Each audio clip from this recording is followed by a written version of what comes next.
Yes. So hello, friends, and my name is Damian Klein. I'm the Customer Success Executive at iSpring Solutions. And today, Natalie and I will host this session. So Natalie, how are you doing today? Hi, Damian. I'm great. Thank you. Hello, guests. Hello, Nikki. My name is Natalie Taylor, and I'm the Senior e-learning consultant at iSpring. We are very glad to welcome you to our HR and L&D live session. In these difficult times, we really need to take care of our colleagues because what always counts is mental health. The topic of mental health is also close to our company's core values as iSpring is an e-learning provider. So we care about employee training and its effectiveness. And it's not just about training hard skills, but soft ones too. Yes, and this helps our clients, employees to gain new knowledge and stay inspired and motivated. So we are very pleased to introduce our special guest, an award-winning speaker, the author of 4 books, and just a very positive person, Nikki Owen.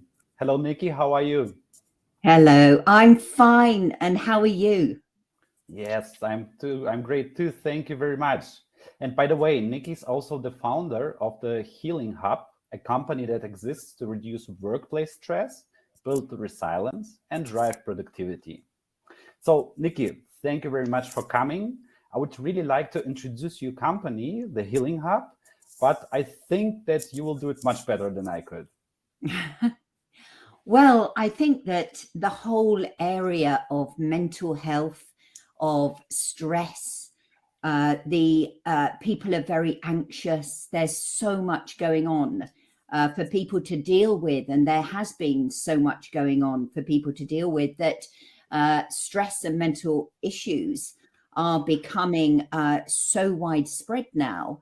And it's a real challenge to know how to create solutions that really make a difference.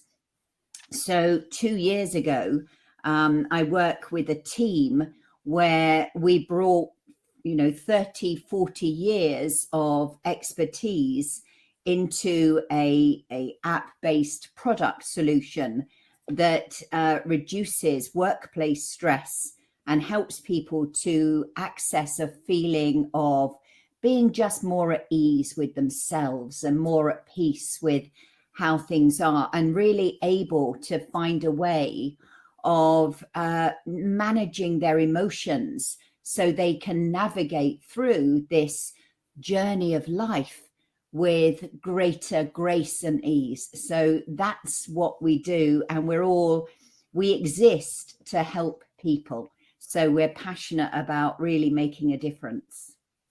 Oh, Thank you great. very much. Sounds great. And just a short heads up about the event itself, today's event. It's dedicated to the most trending workplace practices in 2022. We've done some preliminary research, surfing the internet and directly asking HR and L&D managers about what, in their view, are the most important topics and challenges nowadays. As a result of this research, we have identified those topics and challenges. The majority of respondents, 48%, are concerned about how to foster employee resilience in a changing world. And actually, they would like to learn more about the importance of empathy and compassion in the work environment, the impact of the work environment on employees' mental health.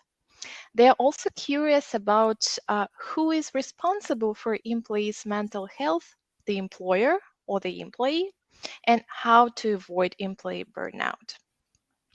Yes, Nadia, yeah, maybe we okay. should start the poll now. So we would really like to know, so which subtopic of this one resonates with you the most?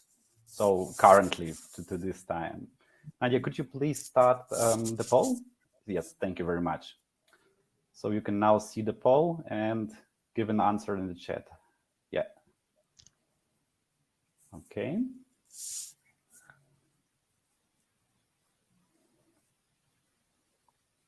looks like that employee burnout is winning. Mm.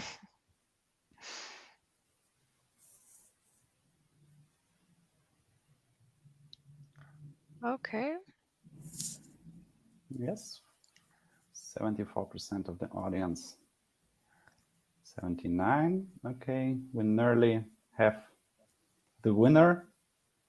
I think yes, with 47%, it's how to avoid employee burnout. I think it was it was clear nearly in the beginning. Okay, so Nikki, are we ready to go? Yes, of course. Yes. And Okay. I want to make sure that I can tailor it to these results as well. Although all of them are linked. So if you make a change in one area, it has a positive impact on the rest of the areas. So I will be able to talk about any area, but let's go. Let's do it. Start. Let's do it.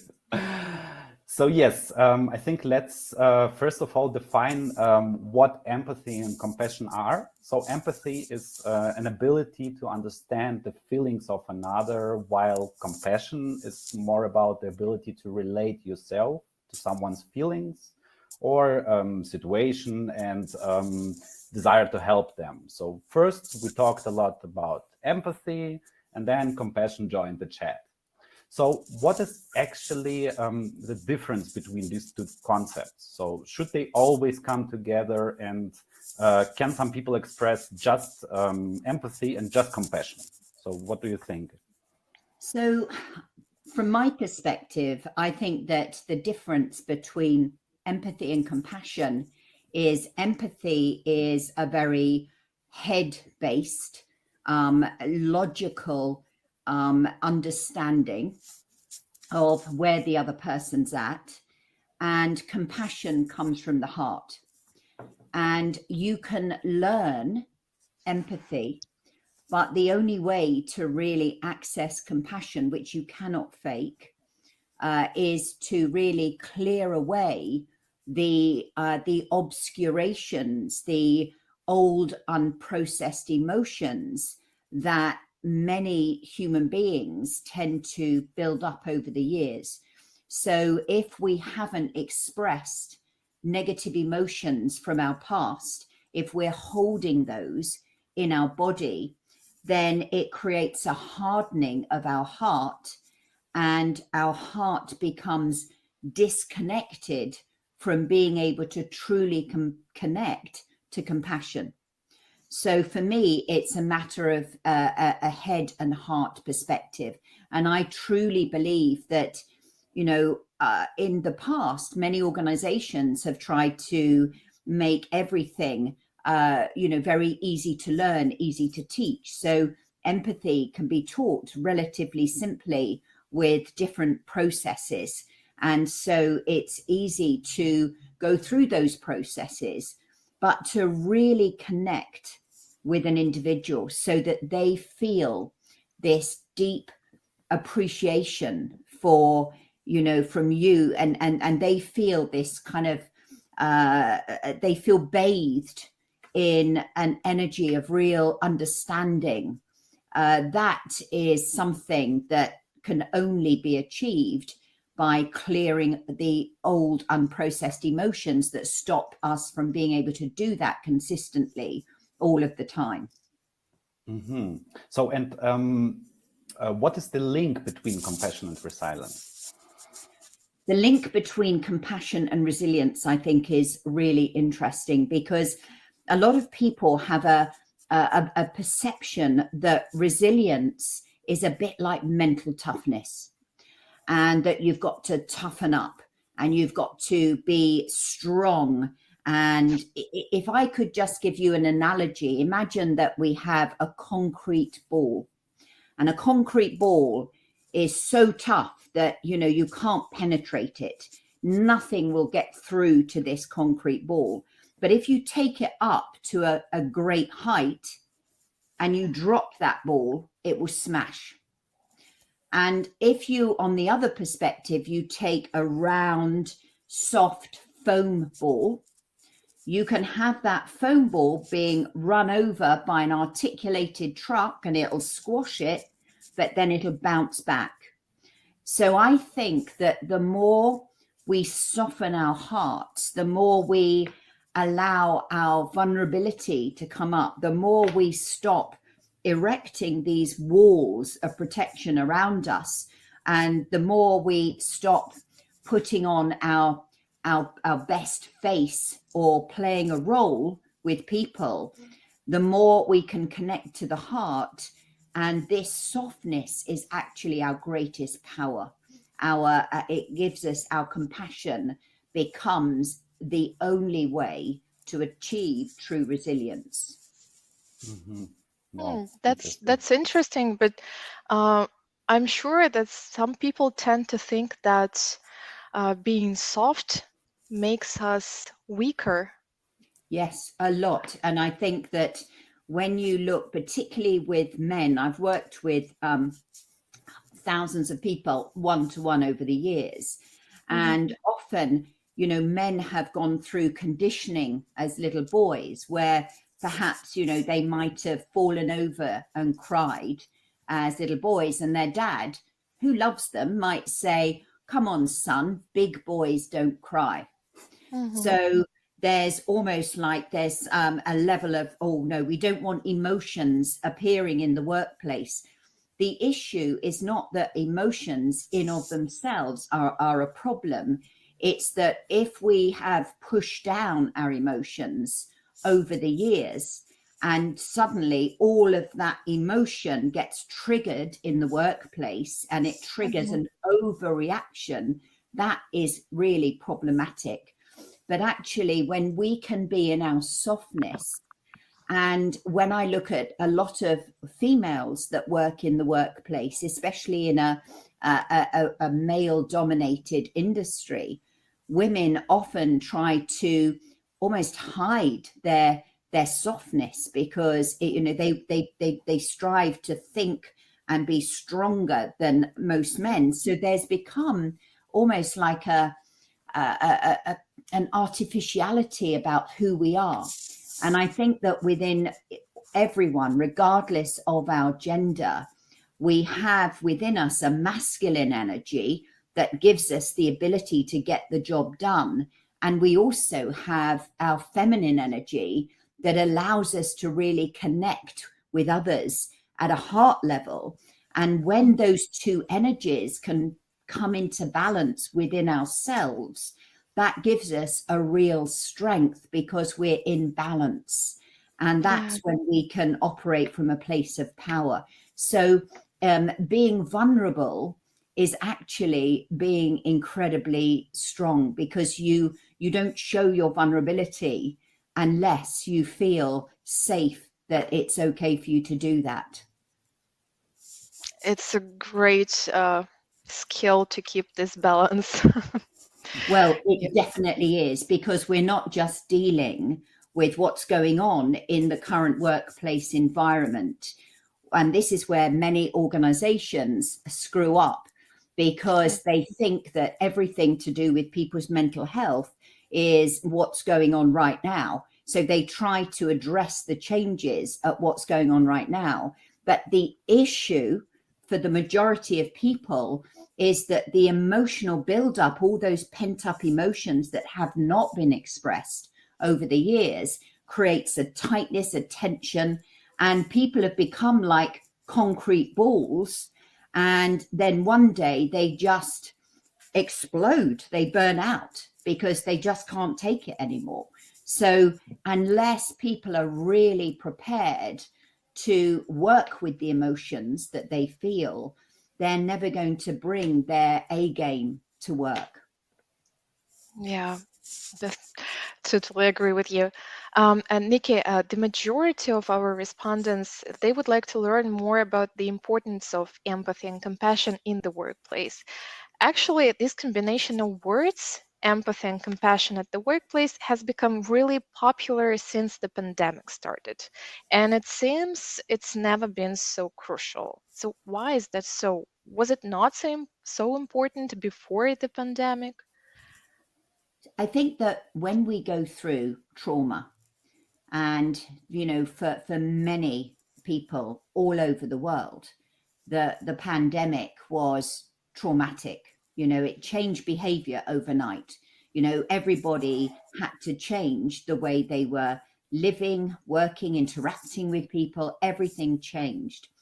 And I think that when we go through this level of trauma, especially as a collective, when we go through this level, it makes us really question what's really important.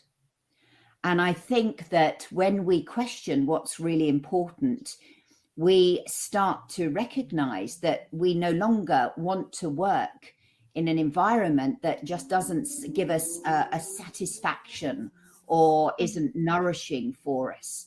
And I think when we witness our colleagues, falling to bits, or we see physical expressions of anxiety and stress and burnout, and we can see people not coping, we have two ways of dealing with that. We either shut down ourselves so we can't connect with it, and so therefore we're not affected by it, so we're closing down, and that doesn't work. Or we have to learn how to really be at peace with the way we can help and reach those people. So I think that the importance of kindness, the importance of really being witnessed, being listened to, being seen, being acknowledged, because a lot of times in our culture of working, is everything is about pushing ahead regardless, and we have to work in a different way. It's people that make such a difference, and everybody on your webinar are here because they are, people are important to them because they work in this industry where they're passionate about people, and you cannot fake being compassionate or kind. People feel it. And when somebody is genuinely compassionate, it has this quite incredible impact, because that person gets bathed in energy, and they, at some level, they can feel that compassion, and it causes the 50 trillion cells that we have in our body to actually flip from an operating function of survival, where our cells close down when we're in fear. But when we feel that we're receiving attention, and that attention is not judgmental, not critical, it comes from a place of that this person really cares, they really care, then their cells start to open up as they feel safe and deeply valued. So I think that in times of big change, I think that the organizations that are able to think, how can we create change to reflect what's going on right now, and things change, and you've got organizations that are really managing it really, really well, and then you've got organizations that just aren't.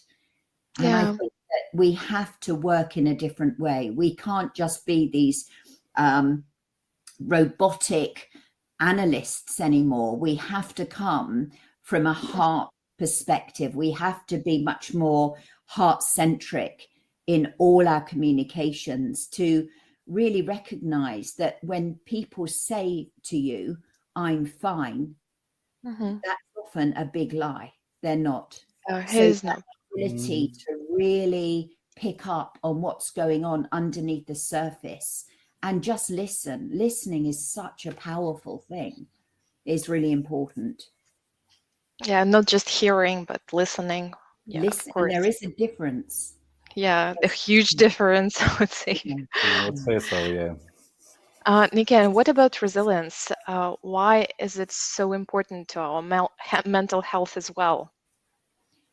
Well, I bet everybody here on the webinar, and including both of you, when you look back on your lives, I bet you've been through some really dark times. I should imagine that you've been kind of knocked over, many times and been hurt, disappointed, shocked, traumatized, all of these things that have happened.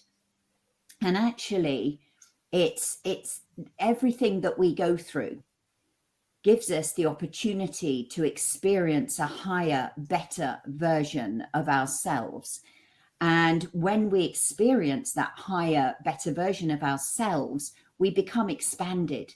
So the ability to stand up, regardless of how many times that we fall over or we're pushed over, starts to build this incredible resilience. And when we can get to a point where whatever has happened, that we have the inner knowing that we've always been able to stand on our own 2 feet in the past, and we have that ability to do it again. And for me, that's resilience. And I don't know if you know my story, but when I was 18 years old, I was, facing life in prison because I was this mad, raving woman, and my case made legal history in 1978, and I walked free, but I was deeply traumatized. And my dad turned around to me and he said, now, look, Nicola, he said, you can either wallow in a bucket of self-pity, and that's not going to get you anywhere, or you've got to kind of stand out of the bucket and start to find purpose and meaning in your life. And I think each one of us has the choice to do that. And if we feel we are victims, then it's very hard for us to heal. And it's very hard for us to develop the resilient attitude that allows us to grow from the tough times. So I think when we can accept responsibility that at some level, there's always something we can do to create a change, even if we don't feel like standing up, even if we feel the whole world is against us. If we can still know that despite everything going on in our external world, we have a choice whether we stand up or whether we just stay sat on the ground crying. That is still our choice. And that's why for me, I think that,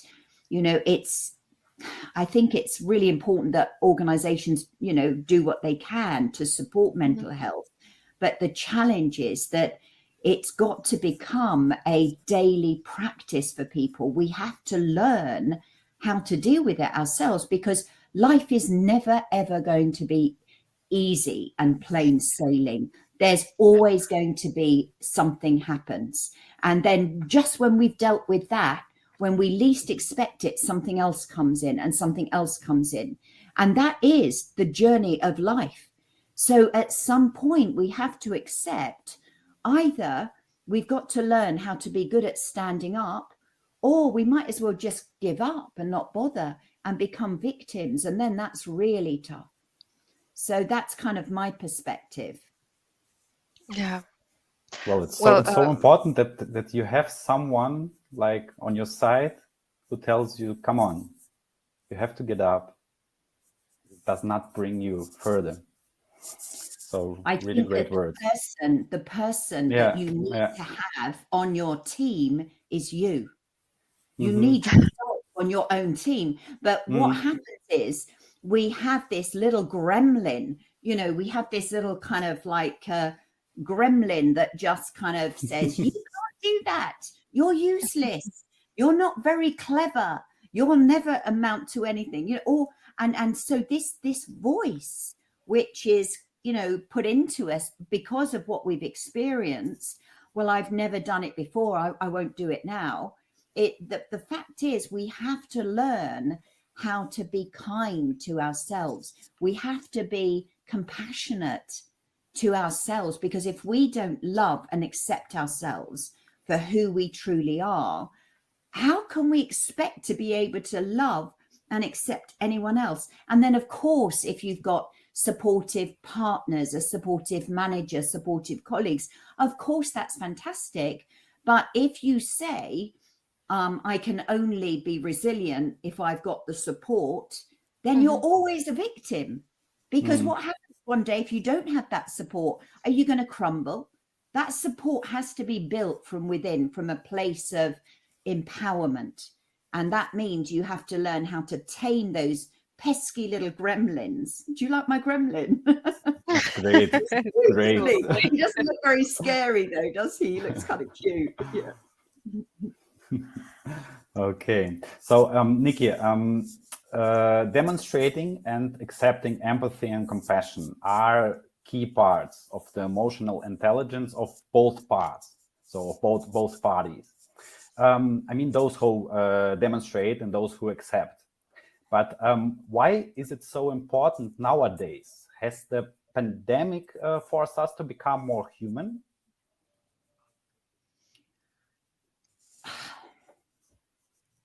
Well, I think either more human or less human, because we have a choice, don't we? We either harden up and we tense up and we put up walls, barriers of protection, which takes us further away from our humanity, our inner humanity, or we allow ourselves to soften up. And this is back to the balls, the concrete ball or the foam ball. So I think that right now is that as a collective of people, you know, if you have one person within the company that's really compassionate, that's still going to have a positive impact on lots and lots of people. If you've got 10 people in that company who are very compassionate, that's going to have a positive impact. And the thing is that an emotion such as compassion is contagious.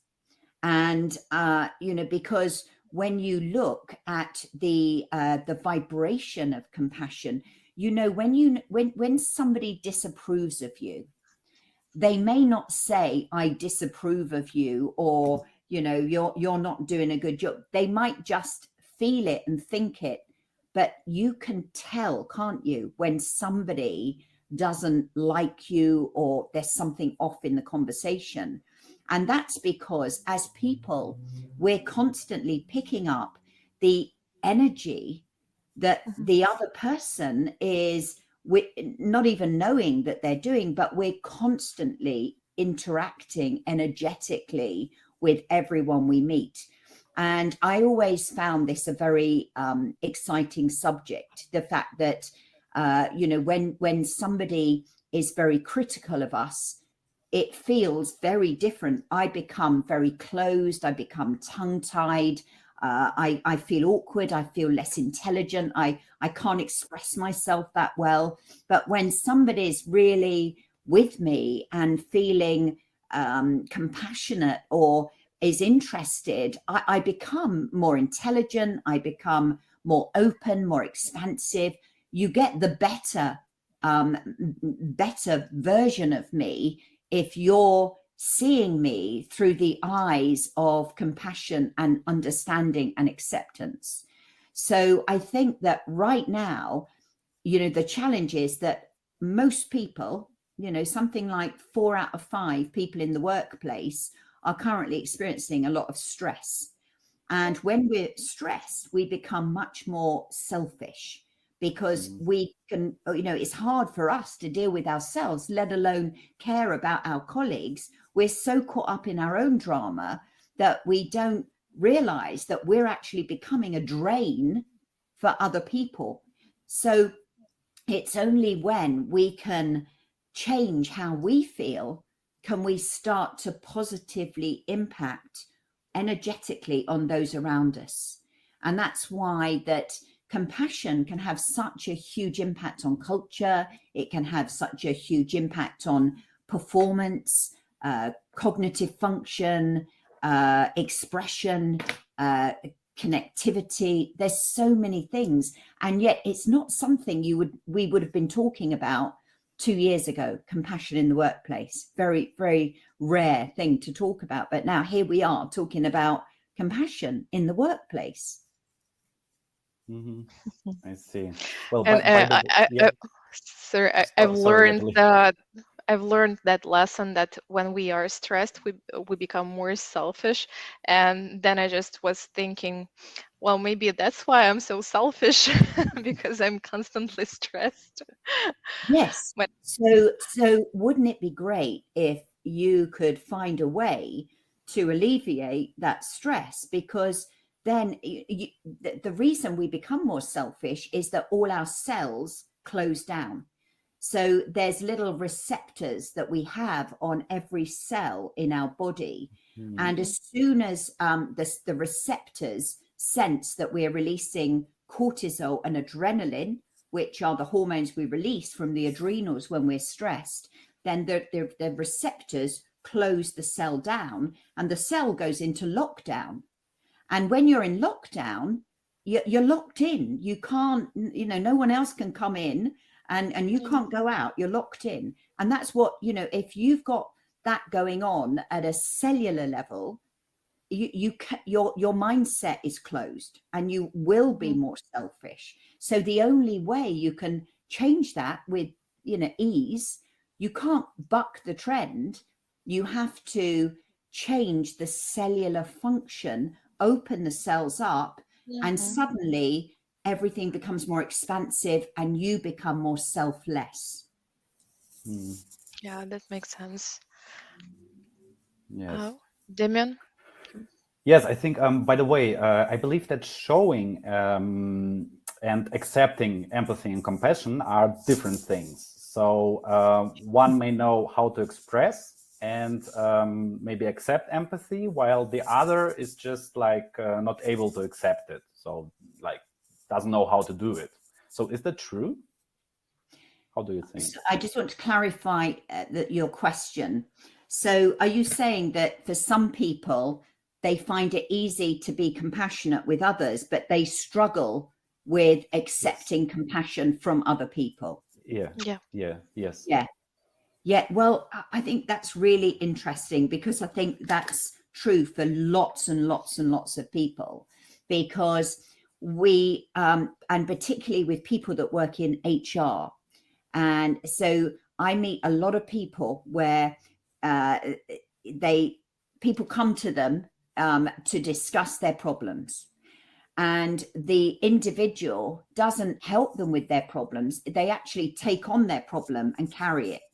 So they take on the problem and they find it very hard to be on the receiving end of being compassionate, because there's somebody that has a core belief that of almost of being a bit of a people pleaser, that my role in life is to please, because unless I give all the time, then people won't like me. And this might be an old program that was installed when they were a young child, probably between the ages of 2 to 7, and this has stayed with them. So if people are in the workplace and they're giving in the lack of being able to receive, they're going to drain their energy. So they're going to be great for giving energy for people, but they're going to be draining their own energy levels. And at some point, that person will burn out, because, to keep healthy, we have to give and receive in equal measure. And there has to be a balance of awareness on self and others in equal measure. If I'm totally focused on you guys at the expense of me and not on me, I'm energizing you, but I'm not energizing me. If I'm in my selfish mode and it's all about me, I'm feeling really energized, but you guys are feeling drained by me. So we have to find a way of being able to keep that balance. And that's a real honoring of ourselves, that we as individuals are really important, because that real compassion, real care, real kindness has to start with us as an individual. And if we can't demonstrate that with ourselves, if we're judgmental and critical of ourselves because our gremlin is constantly telling us all the bad faults we've got, then we are putting our own cells into survival mode, and we're constantly on shutdown. And this is why people burn out, because they don't allow their energy to get nourished and replenished enough. So there's a whole piece about really valuing self first, because you know, if you see someone drowning in a river and you think, oh, this is terrible, I really empathize with them, I'm going to jump in and drown right next to them in the river, that's not really helping them or you. So the best way you can help someone drowning in the river, metaphorically, is you need to be standing in your own power on the side of the river, because that is the best place for you to provide assistance to them. So it has to be self first, and then when you're in a good place, people feel it. People feel the energy of someone that values and respects themselves. And I think a lot of people struggle with this big time, you know, whether it's the imposter syndrome, whether it's fear that makes them feel more insecure. But when we can really learn to validate who we are and respect ourselves first, that gives us a huge foundation for being able to start to be really compassionate with other people. Mm-hmm. Wow, thank you. Yeah. There is no denying that most of us understand the importance of empathy and compassion and resilience. However, we received an interesting point of view while conducting our research, and it makes me understand that some leaders and organizations, they tend to think that this part of emotional intelligence is not crucial. So the questions were like, how can we reach those hardliners who still do not see a significant role for empathy, compassion, and resilience as critical topics that should be discussed and aligned with at all levels of leadership throughout an organization?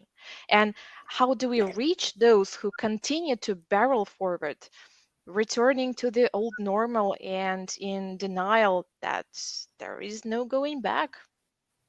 So how can we reach Really, those? really interesting question. So I remember when I went on holiday to France, and I don't speak French. And so I would go into the shops. And so what I would do is I would continue to speak English to people who didn't speak English, but I would just speak English louder and more slowly, and they still didn't get it, and more forcefully. And what I realized is that the more we try to force our views, or we force our opinions or our judgments or our beliefs on other people, it creates resistance within the other person. So the first thing we have to do when we perceive those hardliners that have this attitude, we have to recognize that we have to come from a place of love and compassion first. So the first thing I knew is that when we look at these people who can be belligerent, who can be negative, who can be resistant to change, who can be disengaged, they're not a people person, it's all about the results, they don't seem to care. We have to realize that they are coming from a place of fear. And that if they weren't in a place of fear, they would be more open and more connected at a heart level. So they are coming from a place of fear. And so, you know, the more you are perceived as attacking or judging or questioning anything that they say, the more fear you're creating. So you just have to be the example within yourself. You have to work with a way of talking to them, listening to them, really understanding and being that model of excellence with everyone. You know, I love my mum, and my mum is a colorful character, but she drives me nuts. Okay. And and sometimes I feel like going crazy with her. And I've learned my best lessons in compassion with my mum, because it's very easy to be compassionate to really lovely people. You know, there's people that are just lovely. We can be compassionate. But the challenge for us as individuals is when we see a leader who's not particularly very nice and acting in a way that's upsetting a load of people, we start getting into a place of judgment and criticism. And that doesn't help. Not only is it communicating that and building a momentum around judgment, but it also keeps us out of compassion into this. We become the same. So, you know, the challenge is it's never about the other person. There is always a way. We just haven't found the way yet. But one thing I know is you can't keep speaking louder and louder and more forcefully to the person, expecting that at some point they get it. You have to really understand what's behind their belief system in the first place. And they're not going to do that if they don't feel safe. That's interesting. Yeah. So we should be like, we should start with ourselves, like always. And this is a big subject, because, you know, if we look at the whole aspect of consciousness and awareness, and the fact that we now know from Nobel Prize winning physicists that we're made of energy at our smallest. So we are constantly transmitting and receiving information about each other energetically on a frequency. So if I'm, vibrating on a frequency of compassion, that will be felt at some level. If I'm vibrating on a frequency of judgment, that will be felt on some level. So it always starts with us, because we can change us, and we can't really change anyone else unless people are ready to change. And everyone changes when they want to change, not on our time scale. So we have to become the model of excellence that other people think, hang on a minute, or he or she, they just seem to cope with everything. They've always got a good energy around them. They're really calm. They're really grounded. Doesn't matter what you throw at them. They just seem to cope brilliantly. What's their secret? Maybe we can learn something. And that's how to do it, in my view, anyway. Yeah, I agree with you. So maybe let's get back to the workplace. So let's imagine that every day we spend our time with coworkers and clients and team leads, boss, and so on. So in my opinion, those who are still in denial don't see the empathy and compassion play a significant role in employees' life. And of course, can also impact employees' mental health. So their attitude can influence it really, really, really hard. So am I correct, or am I just introducing too much drama maybe today? Well, I love drama. And let me tell you why, because, and I think that it's good to talk about this, because I think a lot of people will feel that they may work with people that drain their energy or suck the will to live from them. You know, you meet people that are just so draining, and it's hard to know how to deal with this, you know, in the workplace. And if I could just explain that every interaction we have with everyone else is that when we have a equal exchange of energy, when we're sharing the communication, when we're listening as well as communicating, and there's a positive intent to seek to understand, and we're valuing ourselves and the other person with an equal, then the energy between us is balanced and it feels great. When our energy is out of balance, so when we're very stressed, we have an energy overload that can actually cause a drain of energy.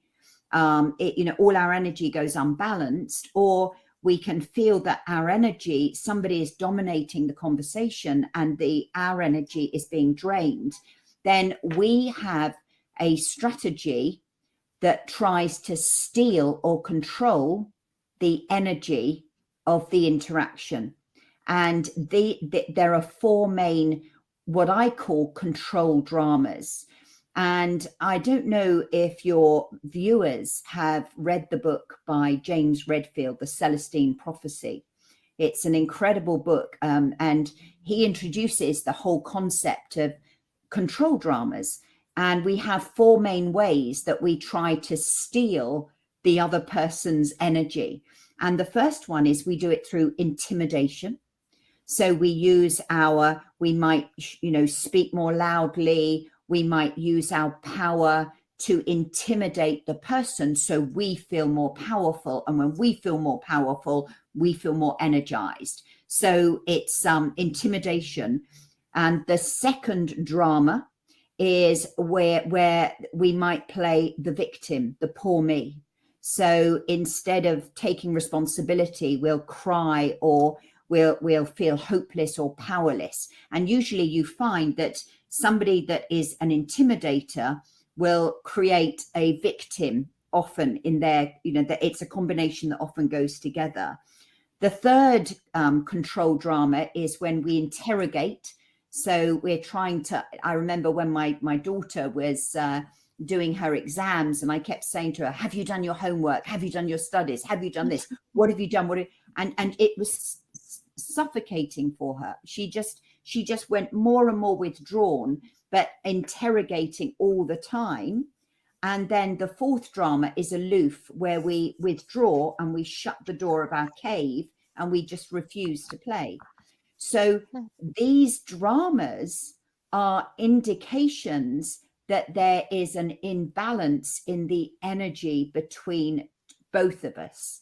You can't have a drama on your own. So there is something within ourselves. So, when it comes to the workplace, and I know we're talking about some strange things, in a workplace scenario, but it's very easy to get into judgment. And I always ask myself the question, what is this person really wanting? What is this person really wanting? And often in you asking yourself that question, it changes your perception of them. And then I ask myself the question, what would love say here? What would love say? And suddenly, instead of you feeling quite angry or judgmental or powerless, it shifts your vibration. You're suddenly going into your heart and operating from a place of compassion, and the other person feels it, and it completely changes the energy. It's so, so powerful. Yeah.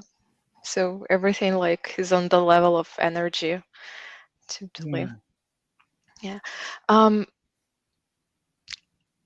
Nikki, and who is responsible for employees' mental health in the workplace?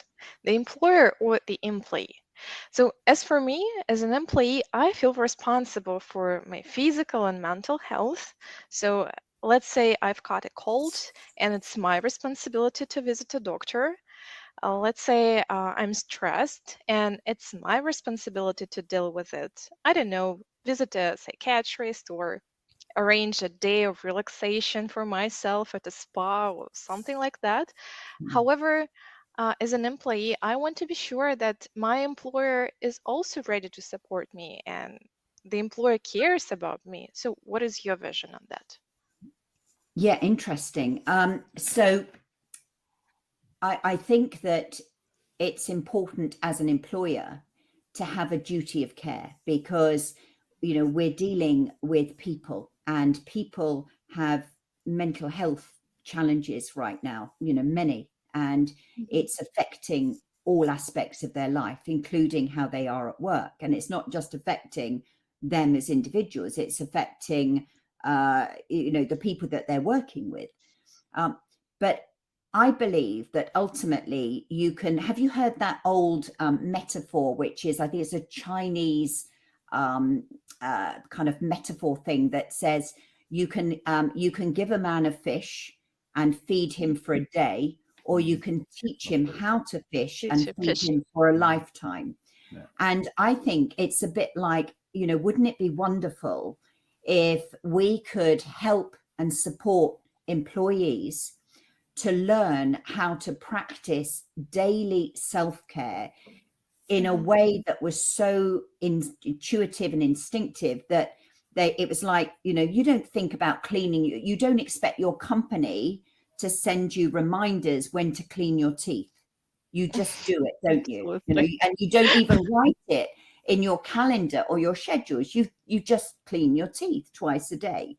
And so wouldn't it be great if ultimately, instead of the employer doing it all for them, which actually disempowers employees, wouldn't it be wonderful if the employee supports employees to take that responsibility to learn different ways to manage their own mental health issues for themselves so that they feel more powerful, and it actually stops it from being a problem. So that's kind of my kind of take on it. All right, thank you. And now let me ask our attendees, what's your viewpoint? So who is responsible for employees' mental health? Employer, an employer, or the employee? And if you have a different answer, just leave your comment in the chat. This will be very interesting. I think it's like a difficult question. Well, maybe. So we have, for example, both in the chat. Both. Yes. So 60%. Can we see the chat? Yeah, actually, There are questions that these guys want to ask. Oh, yes, we will have the questions later. Yes. Yeah. Actually, the majority of us think that both the employer and the employee are responsible for employees' mental health. And I think this is great because, like, we shouldn't pass this responsibility to someone else. Definitely. Yeah. Damian? Yes, I think it's all. Would you like to? Yeah, with the poll. So yes, as a result, if we don't feel empathy, compassion at the workplace, and the employer doesn't feel responsible for employees' mental health, it can really lead to burnout, as I understand it. So it is not a secret that the burnout may have really serious consequences. So what are them, and how can we avoid employees' burnouts? Can you share maybe some tricks or tips? Yeah. So I think that yeah. would be Well, very I don't really work with tricks because it sounds gimmicky. But okay. the overarching principle behind burnout is that, you know, from the moment we're born, we start to experience different emotions, and many of those emotions are negative emotions. And the healthy way for us to manage our emotions is to express those emotions, which we see with young children. You know, when young children are upset, they scream and have a tantrum, and then it's gone. But what happens as we get older, we stop expressing our emotions and we push them down. So over the years, we're building up layers and layers and layers and layers of all this negative emotion. And then one day something happens that triggers the whole lifetime's worth of negative emotion, and we react in a way that's just completely out of proportion, and it creates massive burnout. So if the only way to safeguard against burnout is to work with practices, techniques, that will allow you to clear old unprocessed emotions that you've been building up over the past. So it's a bit like having a water, a glass of water. If my body is a glass and the water is emotion, if that water fills up too much, now any more water that I put in there is going to overflow. So I have to empty my glass, because otherwise there's going to come a point where it's going to spill over. So the reason just for using that is we have to find a way of regularly emptying our glass so we can better cope with what's going on in the current moment. And you can do that quickest by using tools such as breathing. Open mouth breath work is a really good way of doing it. Primal releasing techniques. There are some really state-of-the-art techniques that people can practice that have a way of just bringing up the emotion and releasing it comfortably in the safety of their own home. But you can't do it logically. You can't think about an emotion and expect it to go. You have to, pull up the root of the emotion and throw it out. You have to weed your emotional landscape. Otherwise, you're not going to be able to grow and flourish properly. I'm realizing I'm using a lot of metaphors here, aren't I? That's great. I think it's great, yeah. And Nikki, can proper training, maybe courses or workshops, help us avoid burnout? Should we educate employees on this? Well, I think there's a lot of education around there, but this isn't an education thing. You have to work with tools and techniques that can actually change cellular chemistry. Just chatting about it, it's a bit like understanding everything you need to know about driving a car, but you've never actually driven a car. You have to do something that works at a deeper level. And therefore, I think that the way organizations provide that development support for well-being is got to be different than just doing, logical talks about it. We need some heavy-duty tools and techniques that we can teach people that are easy to learn, that they can then use themselves to immediately feel better. And particularly when people are stressed, you can't put people on a really long training course anymore. It's too much. You have to give it to them in bite-sized chunks because they can't process more than a bite-sized chunk. So I think that the way people are looking at it, I'm working with a lot of organizations who really they've got something in place, but it really feels like it's more of a tick box because they're saying, yes, well, we educate people on this.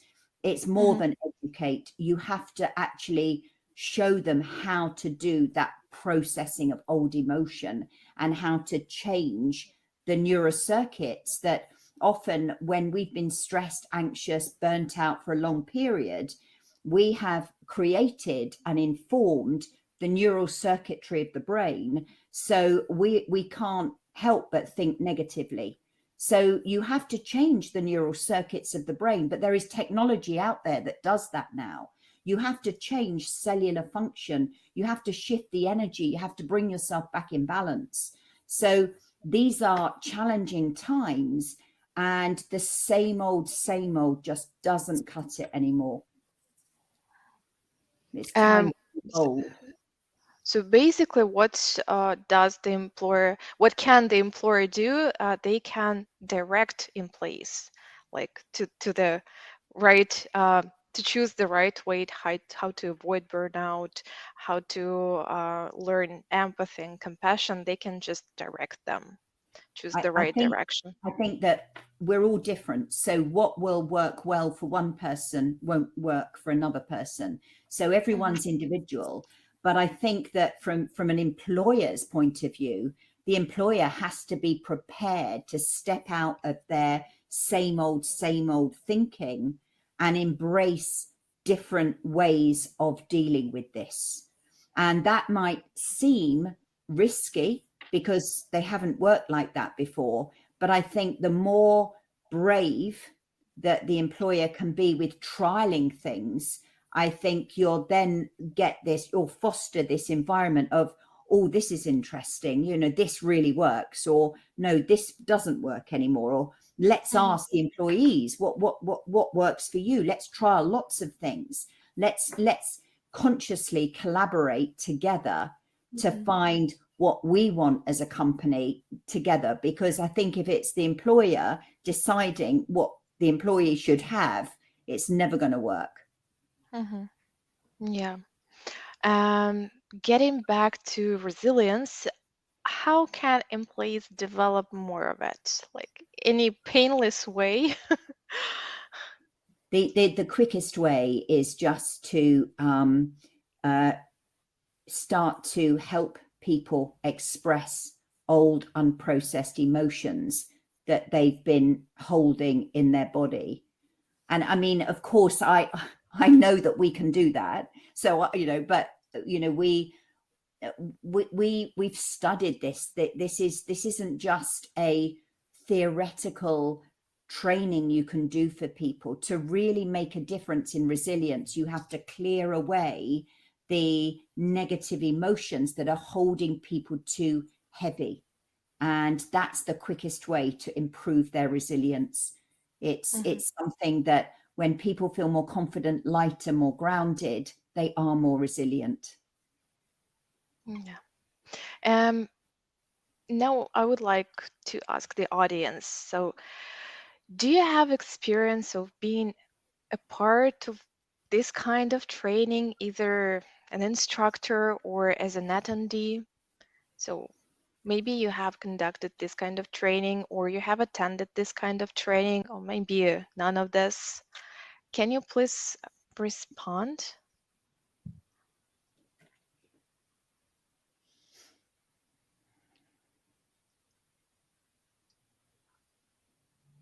It's very quiet. Yeah. Oh no. No.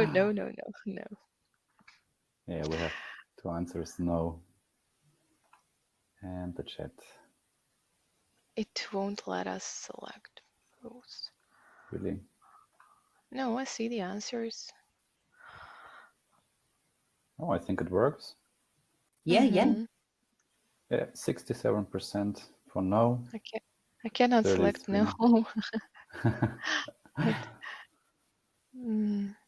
But you can text us in the chat. We'll see your answer. Yeah. No problem. Second. Okay, well, yeah. The majority responded no. Okay. Do you think it's important? Okay. What is your vision? That's the question to the audience. Yeah, so you can just have share never. them. Yeah, just comment in the chat. Like you have never been an instructor for this kind of training. You have never attended this kind of training, but do you think it's important? Absolutely. It would be great to get your replies. Great idea. I think it would be individualized. I have done both. Awesome. All right, so I think, yes, we're running a little bit out of time. So I think that now it is time for the Q&A session. So please feel free to ask your questions in the chat. And we will then see them here in our chat box. And of course, we'll try to answer your questions. Well, the first question was about the webinar. If this webinar is being recorded, yes, it is. We will share the recording, the video later via email. So I see here a question. The pandemic is still with all of us. Are we learning to prioritize our future? So Nikki, what would you say? I actually wonder if we could prioritize how we feel in the moment above everything else, because our point of power is right here in the now. So if we as individuals placed real priority on how we feel more than anything else, because if you think about what you think you might want in the future, they all share one thing in common, that we think that by the having of that we want is going to make us feel better, more better than we feel now.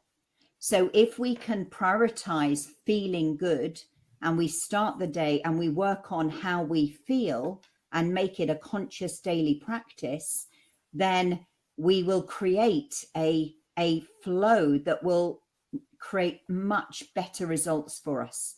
It's I think to be focused on the future is a bit like saying most of us are either focused on the past, and that makes us feel quite depressed, or we're focused on the future and that makes us very anxious.